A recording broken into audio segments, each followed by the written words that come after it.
Welcome back. Now, artificial intelligence is the new buzzword across most industries right now, with a lot of hype around generative AI specifically. But to discuss e-mining and the role of disruptive technologies like AI in Africa's resources sector, I am joined by Joachim Braun. He is the division president for process industries at ABB. Joachim, thanks so much for your time, sir. So from my understanding, digitalization in the mining sector across the continent has been happening for several years, in fact, even predating the pandemic. But where would you say we are on in that journey right now, just based on your engagement with clients and the various services that you're providing for them?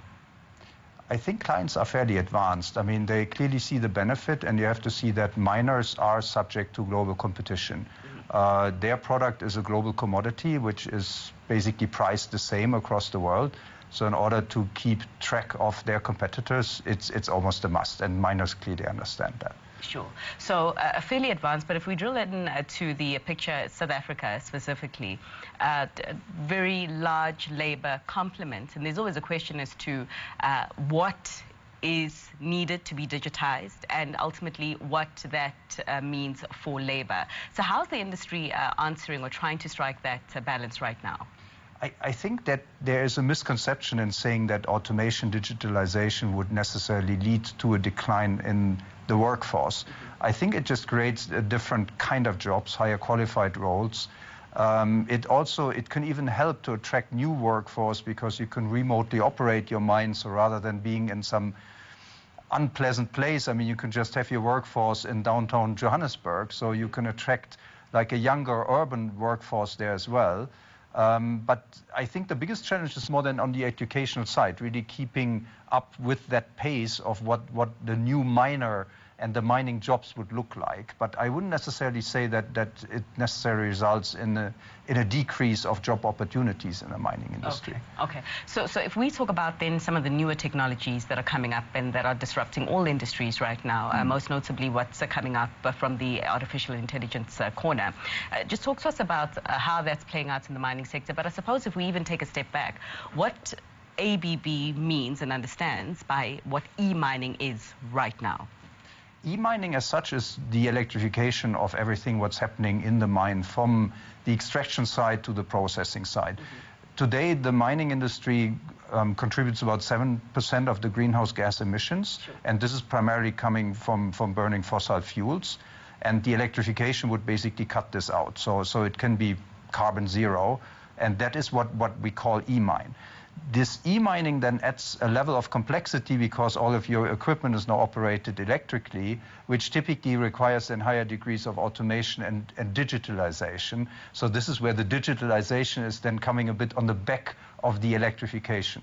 And the electrification, like I said, is the main road to decarbonizing that industry. Sure. And artificial intelligence, can you just maybe give us some examples of how that is playing out in the industry, and maybe even some of the contributions your company, ABB, is making in this space? I think a good example is a power management system. So initially you might have only have one source of power, so you wouldn't worry too much about it.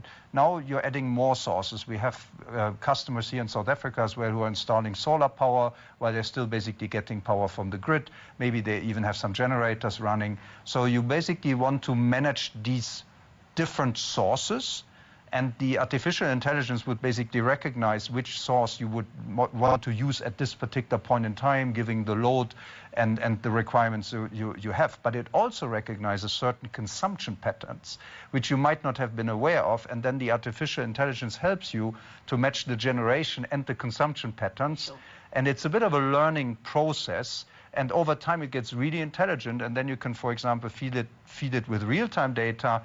So you can even sell your electricity if that is the better choice for you. And that is basically all controlled by this mastermind, artificial intelligence, which really helps you to make the right choices. Sure.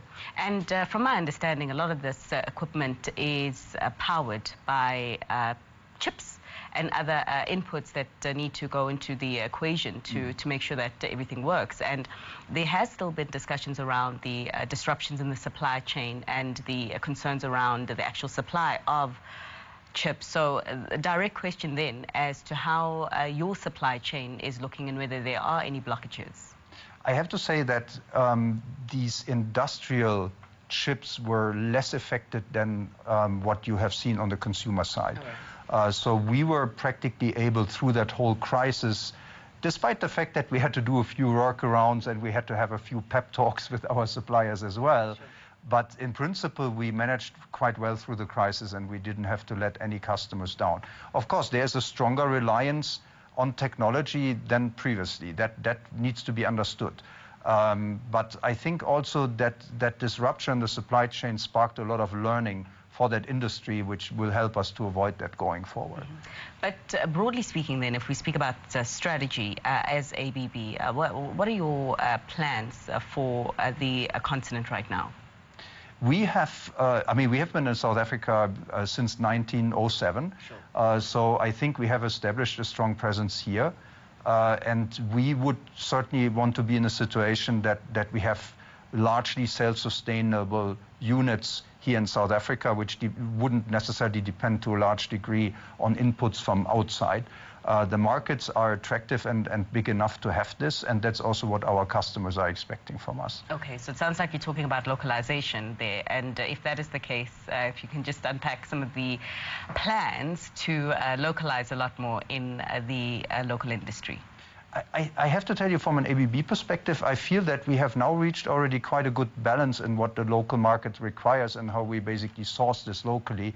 I wouldn't be aware of plans to put even further activities here, but not because we're still importing a lot, but simply because what is required in this market typically is already coming out of South Africa.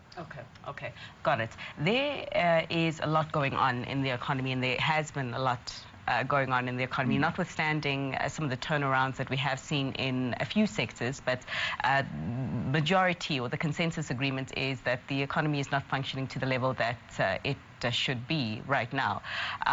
The load shedding, the power crisis, the ongoing uncertainties regarding the current geopolitics, as well as some of the increased costs of doing business because of inflation and even with the increase in interest rates.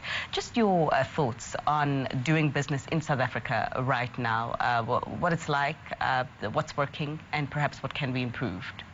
I would probably look more on the bright side. I mean, I'm primarily dealing with the mining industry, the pulp and paper, the metals industry.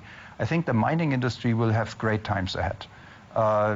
The transformation of the economies for greater sustainability will lead to a long-lasting demand with regards to the mining industry's output.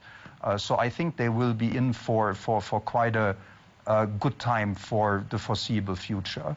And that's also what the mining companies clearly see. So I think there's a good investment climate. There's a willingness to basically take the next steps in digitalization, sure, e-mining.